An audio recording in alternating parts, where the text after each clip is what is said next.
Welcome to the Dean Show. We're taking a break now and we're going to talk about some nutrition. So important. You work your mind, your heart, your soul, but look, the body, you take care of it. It's a blessing from the Creator. But now you're taking a break and maybe you go and get some Krispy Kreme, Dunkin' Donuts, and fake food. Who's this? We got someone in the background. Chief Nutritionist was for 7 years with Dr. Mercola, almost studied nutrition for 40 years. What you said, that's a problem here. Talk to us. Well, what you were mentioning there, Eddie, was fake food, and it reminds me of a nutrition counseling I did with the 5-year-old son of a dear friend of mine who lives down in the Houston area.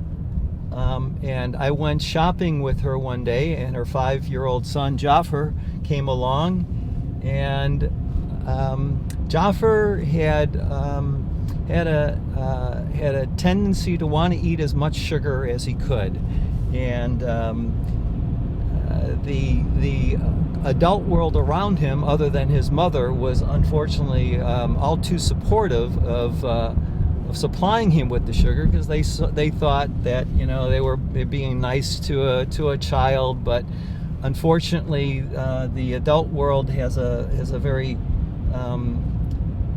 unhealthy tendency to project their own food addictions, their own food preferences onto children, and in the process corrupt a child's taste buds and turn children into sugar addicts to some extent. And this had happened to Jaffer, and he was always looking to eat his sugar when it was around.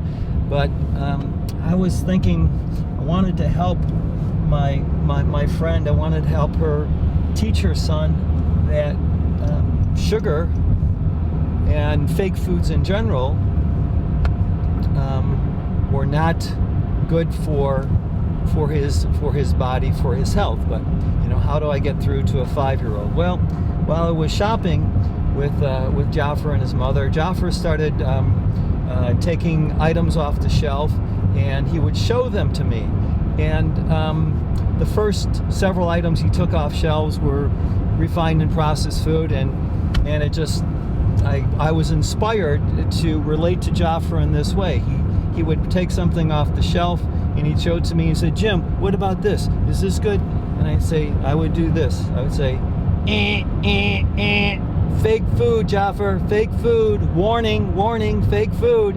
And he started laughing. And then he did it again with another refined and processed junk food item, and I did the same thing. You guys got a little game going on here now. That's right. That's right. And we did that about 6 or 7 times. Each time they would show me some fake food. I'd say, "Fake food, Jaffer, warning, warning, do not eat." And he laughed, and he really enjoyed that. But then he showed me some real food. The first real food he showed me was a whole coconut. And I said, "Real food, Jaffer, ding, ding, ding, ding, ding, ding, ding, ding, real food." And he enjoyed that. And I didn't think that much of it. I thought it was entertaining for Jaffer and in the moment, and I was doing my best to connect with him. And then I was speaking to his mother a couple weeks after that, and his mother told me that since that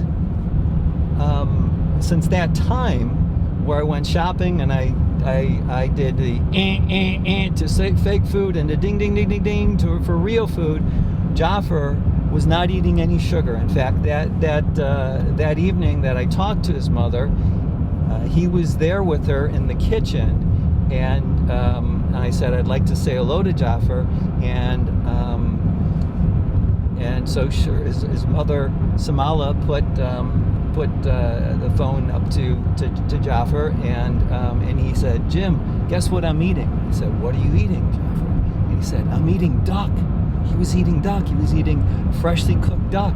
And I said, I went, Ding, ding, ding, ding, ding, ding, ding. Real food, real food. Let's go ahead and really, because some people get confused. Like when you talk about sugar, they think, okay, this is something natural that the Creator has given us. When we talk about sugar, we're talking about white, processed, refined.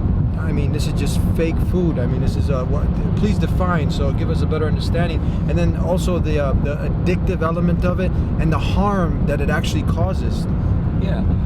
Well, as I've said before, sugar has no nutritional value for the body. It has a drug-like effect on the body. It's not having a nourishing effect on the body. Yes, there's some calories to burn, but there's no nutrients to support the body's ability to metabolize those calories for energy. Sugar creates metabolic turmoil in the body. It's just a matter of how much of that type of stress your body can handle. But sugar will interfere with the body's ability to maintain in what in medicine is called homeostasis. Homeostasis is basically a medical term referring to the body's ability to maintain a relative balance in our biochemistry and our physiology, or the body's ability to return to a relative balance in our biochemistry and physiology. And the more refined and processed sugar people eat, the more they actually make it difficult for their body to maintain a relative balance. And ultimately, sugar can hurt a person's energy. It can put them on a mood roller coaster where you may feel up for a little while after eating sugar, but the faster and higher your blood sugar levels go up, the lower your blood sugar levels will come down. And this is why people who eat sugar, they typically experience what is known as a mood roller coaster. And it's not just bad for your energy and bad for your moods. There's quite a bit of research implicating sugar as a causative factor in heart disease, in cancer, and basically all degenerative illnesses, including, of course, cavities. One of my heroes was a dentist by the name of Dr. Weston Price, who deserves to be considered the most accomplished nutrition and health researcher in the first half of the 20th century. And he identified that the very first symptom of physical degeneration in people who were not getting their nutrition right and eating too much what I call fake food, refined and processed junk food, fast food, convenience food, very first symptom they often had was tooth decay. That's great advice. Eat real food. We're going to cut out now. Look at what you're going to put in your body and ask yourself, how is this benefiting me? And if you're putting things in your body that are actually not even benefiting you, but they're actually harming you, you're putting things in your body, the body that the Creator has given you, you're not honoring it, you're actually dishonoring it. And instead of putting in things that now are nutritious, and if you want like some sweet, let's give them, we got some alternatives. You got bananas, you got dates, you got oranges, right? These are the things that we can substitute. Real food. Real food. Basic. If you want something sweet, yeah. Look to the natural sweetness that's found in nature, and the way of fruits that you just mentioned, and many other sweet fruits, and also vegetables such as carrot, beet, and also vegetables of the squash family, especially winter squash, summer squash. But it's very important to understand that what people enjoy as a matter of taste is largely because of it has to do with what they're familiar with, what it has to do with the habits that they have. And the good news is you can re-educate your taste buds and learn to enjoy real health-building, health-supporting food, and get to a point where the fake food that once did taste good to you no longer taste good to you. Some beautiful advice. You want to avoid those mood swings. You want to prevent cancer, diabetes, obesity.